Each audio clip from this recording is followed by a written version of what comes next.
Comment retranscrire la vie d'une autre sous forme de bande dessinée ? Comment recueillir les confidences d'une personnalité hors du commun pour les transformer en récits sans trahir sa parole ? En quoi raconter le parcours d'une autre peut-il modifier notre point de vue et impacter notre existence ? Dans ce podcast, on vous propose de partir à la rencontre de scénaristes de bande dessinée qui se sont confrontés à toutes ces interrogations. Je suis Camille Bichler et vous écoutez Mémoire en case.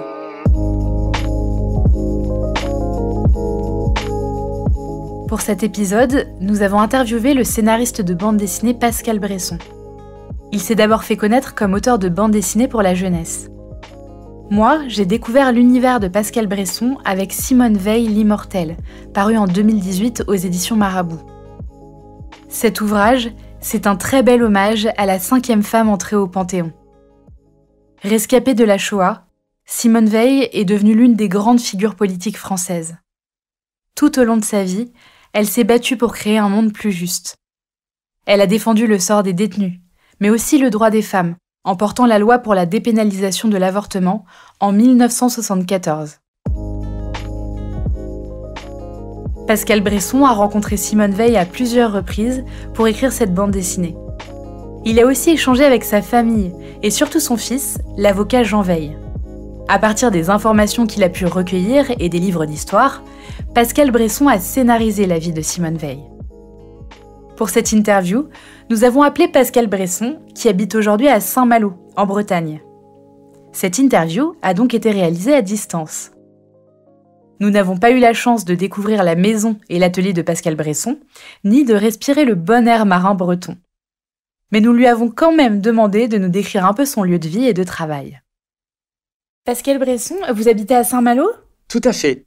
Donc, et vous avez déménagé à Saint-Malo, vous êtes un ancien Parisien ou pas du tout ? Moi, je suis de Reims et ça fait 30 ans que j'habite à Saint-Malo. Alors, j'habite pas très loin de la mer. Alors, pour ceux qui connaissent Saint-Malo, j'habite à Saint-Servant. Donc, je suis à 2-3 rues de la mer, c'est-à-dire en direction de la tour Solidor. D'accord. Ah, ça doit être magnifique. Oui, surtout qu'aujourd'hui, il fait beau. On a eu 2 semaines de pluie. Bon, après, la pluie fait partie de notre région, puis il en faut. Mais en même temps, je pense que la Bretagne, qu'il fasse beau ou qu'il pleuve, c'est toujours magnifique. Pascal Bresson, je disais, en fait, dans ce podcast, on aime aussi découvrir les univers et les ateliers des dessinateurs de BD ou des auteurs de BD. Est-ce que vous pourriez un peu nous décrire votre chez vous à Saint-Malo, qui est aussi l'endroit où vous travaillez, je crois ? Oui, tout à fait. Alors, j'ai une grande pièce, j'ai 2 bureaux. J'ai un bureau où je dessine. Alors, je fais encore des illustrations pour la jeunesse parce que je fais énormément de livres pour enfants. Je fais de temps en temps du storyboard. Sinon, sur l'autre bureau, je me consacre uniquement au scénario. Pascal Bresson, vous êtes l'auteur de Simone Veil, l'Immortelle, qui est paru en 2018 aux éditions Marabout. Est-ce que vous pourriez nous raconter comment est né ce projet d'adapter la vie de Simone Veil en bande dessinée ? Alors en fait, c'est vrai que quand on pense à Simone Veil, on se lève pas un matin en se disant « je vais faire Simone Veil ». C'est tellement une vie à la fois exceptionnelle et tragique. Alors c'est tout simple, quand j'ai commencé dans la bande dessinée, comme beaucoup d'auteurs, on commence par faire des albums populaires, voire classiques. Et forcément, avec l'expérience, on a envie aussi de raconter ses propres histoires. J'ai commencé par le dessin, mais j'étais beaucoup plus intéressé par le scénario, raconter mes histoires.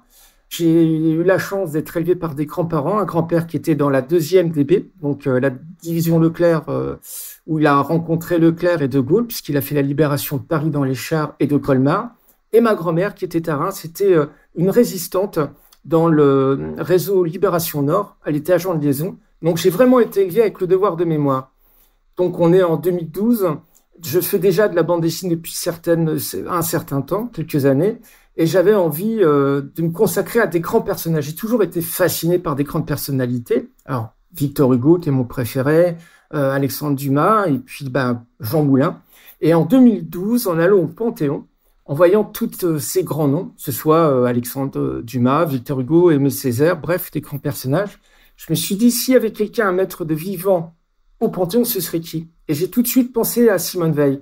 Alors, comment rencontrer Simone Veil ? Parce que j'avais déjà travaillé avec le commandant Cousteau, j'avais travaillé avec des grandes personnalités, et j'aime les rencontrer parce que je veux que les relations soient authentiques.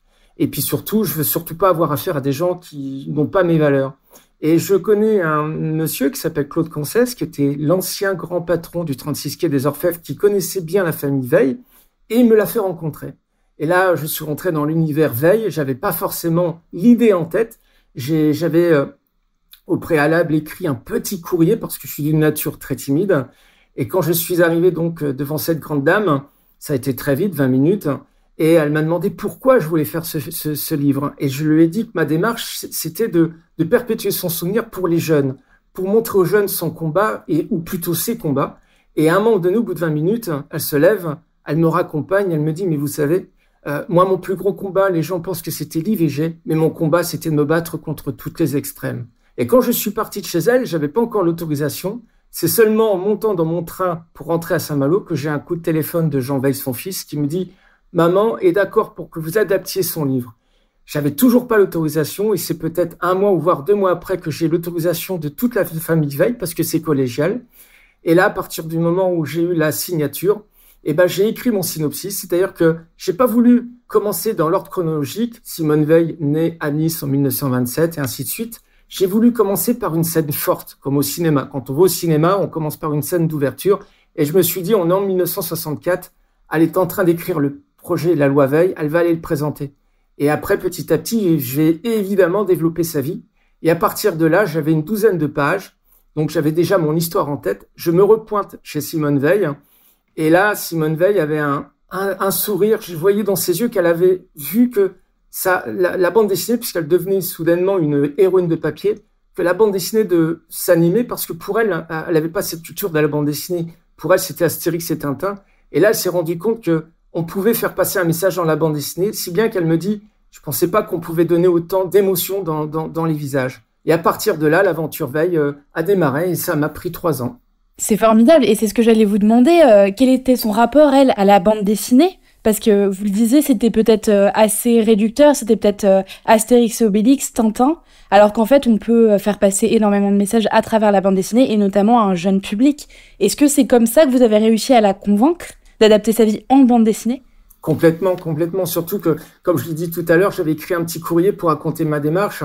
Et c'est vrai qu'avec ces 12 pages, alors il y a quand même dans l'album, il y a 182 pages. Il faut savoir que à un moment donné, je suis obligé de revenir sur sa jeunesse, sur l'élève qu'elle était, la jeune fille qu'elle était. C'était une jeune fille comme toutes les jeunes filles de l'époque. Après, elle se fait arrêter, elle se fait déporter à Drancy, après à Auschwitz, Bergen-Belsen, elle revient des camps. Bref, c'est toute son histoire. Et pour que ce soit pas gonflant, parce que je voulais pas non plus que ce soit historique, je voulais simplement que ce soit une histoire dans l'histoire, j'ai créé le code couleur, c'est-à-dire que il a fallu mettre des codes couleurs pour qu'on puisse se repérer dans les époques. Donc, à partir de là, je lui ai tout expliqué et elle a anticipé, elle a bien visualisé le livre. C'est ça qui était intéressant. Et elle s'est dit, évidemment, parce que c'était aussi une femme qui était très disponible pour les jeunes. Je sais qu'elle allait visiter les collèges et les lycées. Bon, vers la fin, quand je l'ai rencontrée, elle commençait à être malade. Et c'est là où elle s'est dit qu'il y avait je pense, un objet pédagogique pour pouvoir justement perpétuer, bien sûr, la femme qu'elle était, ses combats, et puis surtout témoigner de la déportation, perpétuer ce qu'elle avait vécu dans les camps. Et je pense que ça, c'était un bon outil pédagogique pour pouvoir justement toucher les jeunes. Parce que pour moi, la bande dessinée, avant tout, c'est de toucher les jeunes. Et qu'est-ce qui touche les jeunes ? La bande dessinée. Après, c'est une façon de leur donner une clé pour ouvrir la première serrure, et après à eux, par leur curiosité, d'aller dans les bibliothèques, médiathèques ou aller sur Internet. Et alors, pour cette bande dessinée, Pascal Bresson, vous avez rencontré Simone Veil plusieurs fois. Est-ce que vous pouvez nous raconter ces rencontres avec elle ? Alors, ça a été très rapide. C'est très rapide puisque déjà, elle était déjà âgée. Elle avait quel âge à cette époque-là ? Oh là là, elle avait 80 passés. Et c'était une dame charmante. Mais ça a été encore une fois très vite. La deuxième fois, c'était plus pour une mise en confiance. Et puis la troisième fois, c'était rapide parce que déjà, la maladie, puisqu'elle est malheureusement décédée d'Alzheimer, on voyait que on sentait que son regard partait, donc ça a été très rapide. Et malheureusement, elle est décédée à la moitié de l'album, à la page 51 exactement. Et j'ai continué après avec son fils Jean. Et ce qui est formidable pour la petite histoire, c'est que évidemment, j'envoyais mes pages à la famille au fur et à mesure. Et l'album, quand il est sorti, la première dédicace, c'est à Saint-Malo. Et avant d'aller dédicacer, je vois que Jean Veil m'appelle. Et je me suis dit, il a dû recevoir le livre.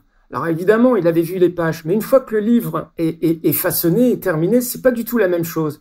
Et je me suis dit, s'il a vu une coquille, je vais me faire tuer, parce que chez les Veil, il y a c'est du tempérament, il y a du caractère derrière. Donc je me suis dit, s'il a vu une boulette, il va me tuer. Et j'ai attendu la dédicace, et c'est seulement à la fin, 19h, que j'ai pris mon courage à deux mains pour écouter son message. Et son message était formidable, c'était bonjour Pascal, c'est Jean Veil. Vous savez, si maman avait été encore de ce monde, elle aurait été très contente de ce livre. C'est très pédagogique, très bien fait. Elle aurait été très fière. La prochaine fois que vous venez à Paris, on déjeune ensemble. Et là, pour moi, c'était une façon d'être adoubé par la famille.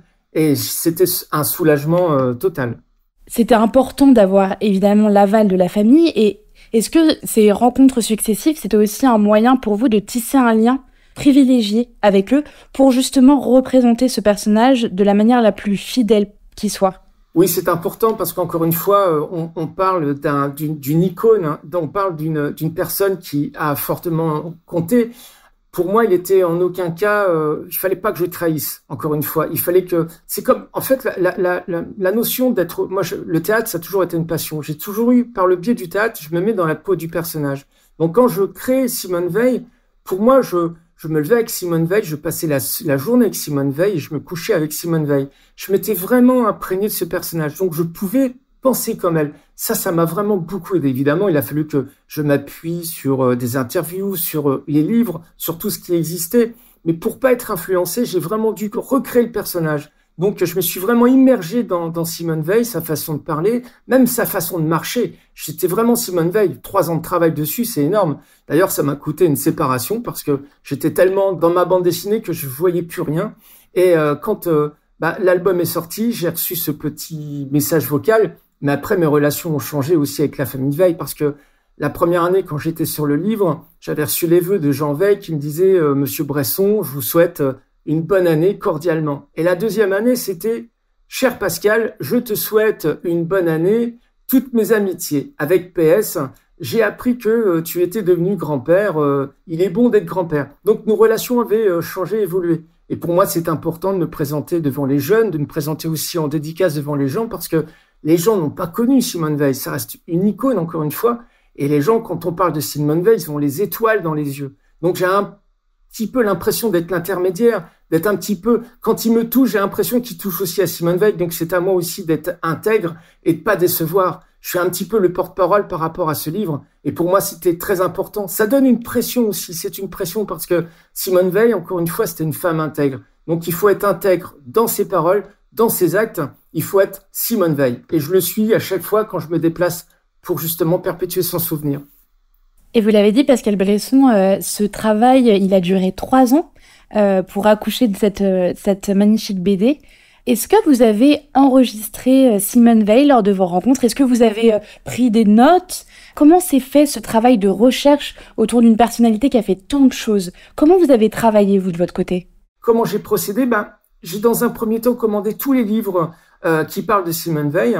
J'en avais à peu près plus d'une 40aine. J'ai pris 8 mois à les lire. Et à un moment donné, je me suis aperçu que même dans les livres, il y avait des incohérences de date, de timing, de choses qu'elle avait faites, de choses qu'elle n'avait pas faites. Donc, pour être plus proche du vrai, j'avais lu une petite ligne qui disait que elle relisait toutes ses interviews. Donc là, j'ai dû recommander par contre tous les journaux, les magazines où elle avait donné des interviews parce que je savais que ça avait été relu. Et j'ai travaillé à partir de là.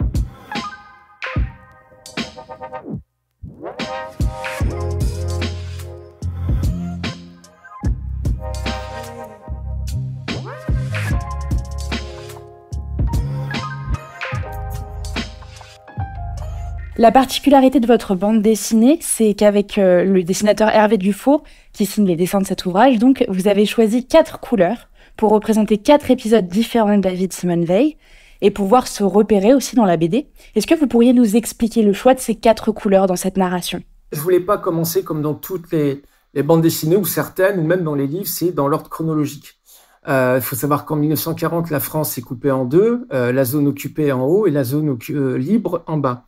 Donc, on est en 44 à Nice. Donc, je voulais pas démarrer par l'ordre chronologique. Donc, je me suis dit, si on commence par une image forte, donc par le combat, l'IVG, alors, évidemment, comme j'ai que 182 pages, je dois suivre une ligne éditoriale, je peux pas mettre davantage de pages. Je voulais parler de tous ces combats, elle en a fait, mais tellement. Puis, je voulais aussi m'attarder sur la marche de la mort. On y reviendra peut-être tout à l'heure. Donc, j'ai commencé par une image forte, par une période forte, c'est quand elle prépare sa loi pour légaliser l'IVG en 74. Et petit à petit, je me suis rendu compte qu'après, évidemment, il fallait que je parle de sa jeunesse, qui allaitait, de son père André, de sa mère Yvonne, de sa grande sœur Madeleine, Denise et Jean, son grand frère. Et après, petit à petit, la famille se fait arrêter en 44, déportée à Drancy, et ainsi de suite. Et pour traverser toutes les époques, je me suis dit, il va falloir créer un code couleur, parce que sinon, on va s'y perdre, on va perdre la narration. Donc, je me suis dit, on va mettre en bleu tout ce qui touche la période contemporaine, donc l'année 74, tout ce qui touche la jeunesse de Simone, donc de 43 à 44 en jaune. Après, tout ce qui touche la déportation, les camps en gris, puisque c'est plutôt triste. Et après, il y a des couleurs vertes pour les flashbacks. Et puis une couleur un peu prune dans la nouvelle édition, parce que ça a été réédité 13 fois, je crois. On a rajouté un cahier de 8 pages où il y a une couleur un peu prune, c'est au moment où elle rentre à l'Académie française, d'où son immortalité. Parlons un peu des dessins. Ils sont signés Hervé Dufaux et ils sont très réalistes, ils sont très beaux. Est-ce que c'était important pour vous deux de représenter une telle icône comme Simone Veil à travers des dessins réalistes? Oui, c'est important parce qu'encore une fois, comme je le disais tout à l'heure, la première question que Jean Veil m'avait posée, c'était de ce que j'avais pensé du film La Loi avec Emmanuelle DeVos. Moi, franchement, l'actrice, elle ressemblait vraiment à sa maman. Mais Jean Veil, lui, il la trouvait pas terrible. Et je me suis dit, ça va être difficile parce que 182 pages à dessiner une personne qui existe réellement, c'est pas évident.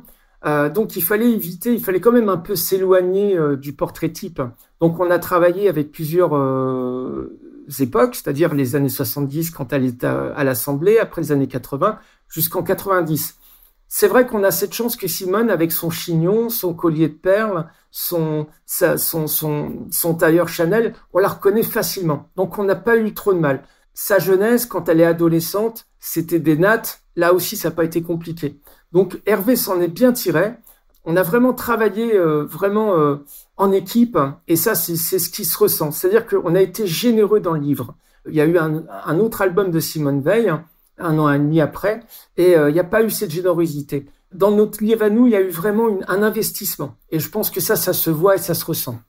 Et est-ce que c'est délicat d'écrire sur une personnalité qui est encore en vie, surtout pour raconter sa vie? Est-ce qu'on n'a pas peur de la trahir quelque part?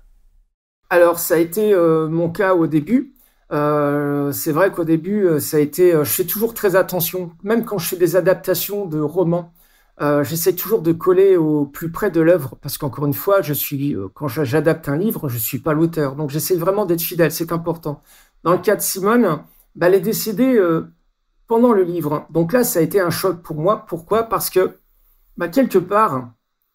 j'avais l'autorisation de raconter la vie de Simone Veil.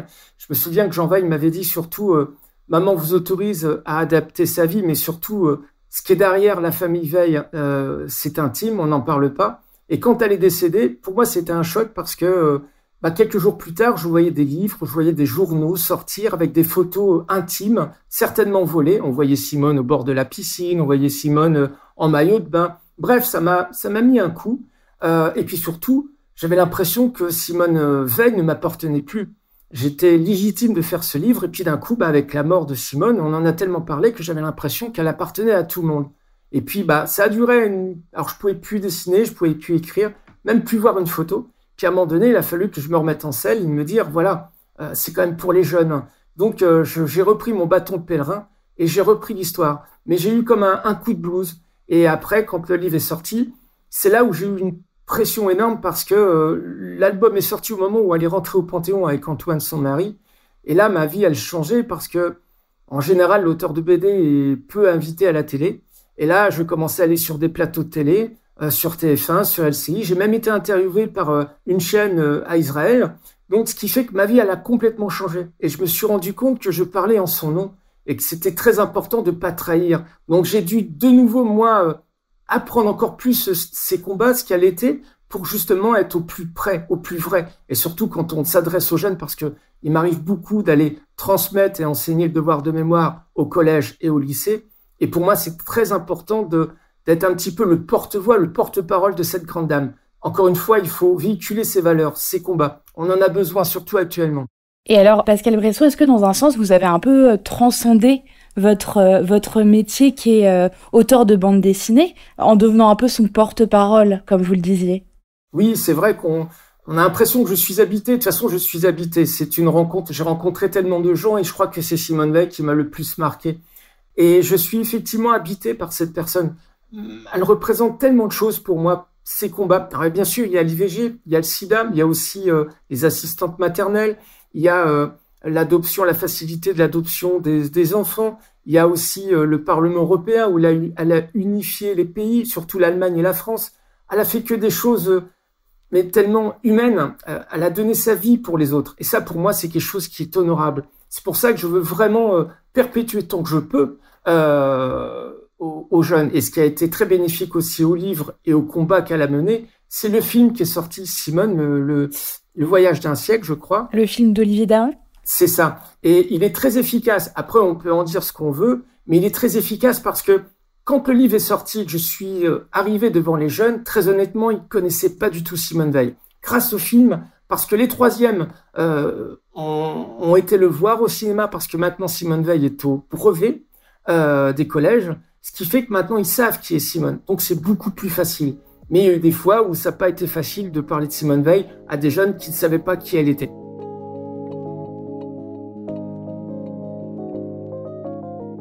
Pascal Bresson se dit que parmi les 1001 vies de Simone Veil, l'un des passages les plus délicats à retranscrire, c'est peut-être la vie dans les camps de concentration. Ce sont les passages représentés en gris dans la bande dessinée. Comment avez-vous pensé cette narration dans les camps de concentration ? Alors, je me suis aidé de son livre, Une vie. Mais après, évidemment, comme je travaille beaucoup sur la thématique de la Shoah, j'ai quand même une certaine expérience, forcément. Mais c'est vrai que c'est des sujets qui sont pas faciles parce que j'ai fait Alsace et Sarah, la rafle du Veldiv. J'ai fait aussi Beat et Serge Klarsfeld. Donc, le papa de Serge Klarsfeld a été déporté. Donc, je connais bien le sujet. C'est pas facile à faire parce que ce sont des images. C'est 6 millions de Juifs assassinés. Pourquoi? Il y a plein de questions. Donc, il fallait non plus ne pas être dans l'horreur parce que je voulais que ce livre soit à la portée de tous. Je voulais pas mettre de l'horreur gratuitement. J'ai parfois suggéré. Donc, on voit évidemment le protocole, c'est-à-dire ils se font arrêter. La famille Jacob se fait arrêter. Ils sont transférés à Drancy, c'est l'antichambre, donc c'est en région parisienne, c'est l'antichambre d'Auschwitz. Il y a le convoi, donc une partie des Juifs sont envoyés dans des wagons à bestiaux où ils sont parqués entre 200 et 300. Le voyage jusqu'à Auschwitz en Pologne dure 3 jours. Ils arrivent de nuit, il y a des projecteurs, ils sont perdus. Puis après, l'horreur démarre. Donc, j'essaie justement d'être pas dans le pathos parce que Simone Veil n'a jamais été dans le pathos. Elle a toujours été d'une grande dignité. Et pour moi, c'était important justement de respecter ça. En fait, comme elle devient une héroïne de papier, on suit vraiment sa déportation. N'oubliez pas, elle a que 15 ans. En dessous de 15 ans, on déportait et on gazait. Il y a une déportée, puisque les nazis, quand les arrivants arrivaient à Auschwitz, ils étaient accueillis par d'anciens déportés. Et une déportée voit Simone Veil et lui demande son âge. Elle dit qu'elle a 15 ans. La déportée lui dit surtout, dit que t'as 18 ans. Il y avait une sélection avant de rentrer au camp. On meurt, on vit. Et quand elle arrive à la sélection, on lui demande son âge. Elle dit, j'ai 18 ans. Ce qui fait qu'elle a pu se retrouver avec sa maman Yvonne et sa grande sœur Madeleine. Et après, il y avait cette espèce de rituel, c'est-à-dire qu'il y avait une douche. Après, il y avait forcément tous les déportés étaient tondus. Étrangement, Simone, sa sœur et sa maman n'ont pas été tondues. Elles ont juste eu les cheveux coupés. Mais après, on a su, parce que c'est vrai qu'ils n'avaient pas d'état d'âme là-bas. C'est parce qu'il y avait très peu de Françaises déportées à Auschwitz. Puis après, évidemment, il y avait l'épreuve du matricule où on gravait le tatouage 78 651. C'était une façon de déshumaniser les gens. Donc, je raconte tout ça d'une manière, je suis pas dans l'horreur. Je veux simplement montrer ce qui était vraiment la vie dans les camps, sans être non plus voyeur, sans m'apitoyer dessus, parce que Simone ne s'est jamais apitoyée sur son cas. Quelle est la planche de votre bande dessinée qui cristallise le mieux le personnage de Simone Veil, votre personnage de Simone Veil? Est-ce que si vous l'avez en tête, vous pourriez nous la décrire? Je l'ai en tête, en fait, j'adore cette page-là parce que... Alors en fait, c'est au moment où elle va présenter sa loi à l'Assemblée. Alors, il faut savoir que donc on est en 74, c'est pas comme maintenant. Il y a des radicaux chez elle. Elle habitait Place Vauban dans le 7e arrondissement. Sur son immeuble, il y avait des croix gammées. C'était marqué Veil égale SS. Bref. Et quand son chauffeur l'amène à l'Assemblée, le premier jour à l'Assemblée pour présenter cette loi, il y a déjà énormément de monde devant l'Assemblée. Et son chauffeur lui dit « Madame, on va peut-être faire le tour ». Et elle lui dit « Non, descendez-moi là ». Et elle ouvre la porte et elle dit « Si je dois rentrer dans l'histoire, c'est maintenant ». Et elle fend la foule et puis elle part discuter. Et la deuxième image, parce que j'ai 2 planches comme ça, alors ça, j'adore cette planche aussi, il faut savoir que la loi a duré 4 jours et 25 heures de débat. Et il y avait des pauses. Des fois, ça pouvait durer jusqu'à 3-4 heures du matin. Et à 3 heures du matin, parce qu'il y avait des pauses cigarettes, Simone fumait beaucoup. Elle est donc dans la salle des pas perdus. C'est là où il y a tous les députés. Et elle est avec son conseiller qui s'appelle Jean-Paul Davin.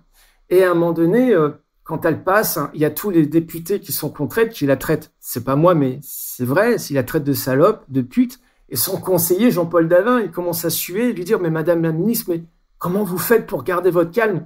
Et Simone, toujours très cynique, parce qu'elle l'était, elle lui dit « Mais vous savez, Jean-Paul, ces gens-là ne savent pas que je suis en train de créer une loi pour leur maîtresse. » Et ça, pour moi, c'était Simone.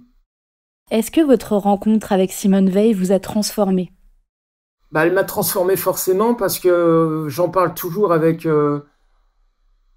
plein d'émotions, forcément. Tout ça, c'est de l'émotion. Et puis, quand je vois un petit peu ce qui est devenu la société, je ne peux pas m'empêcher de me dire, si elle était encore vivante, qu'est-ce qu'elle en penserait ? Que ce soit pour l'Europe, que ce soit pour l'Ukraine, que ce soit pour tout ce qui se passe, la montée de l'extrême ou des extrêmes. Je peux pas m'empêcher. Donc oui, effectivement, je me réfère toujours à cette grande dame. Pascal Bresson, est-ce que vous pourriez me dire ce que c'est pour vous un bon auteur de bande dessinée ? Alors, je reprendrai la célèbre phrase de Tibet, parce que c'est vrai, un bon auteur de BD, c'est celui qui sait bien raconter des histoires. C'est vrai. C'est votre définition d'un bon auteur. Tout à fait. Merci beaucoup, Pascal Bresson. Merci, Camille. Merci à Pascal Bresson d'avoir été l'invité de cet épisode de Mémoire en case. J'ai écrit et incarné ce podcast. Il a été produit par Johanna Bondou pour le Festival international de la bande dessinée d'Angoulême et parrainé par l'Institut René Goscinny. Adrien Leblond s'est occupé du montage et du mixage. Morgane Mabi est l'assistante de production. Si vous avez aimé ce podcast, vous pouvez le partager autour de vous.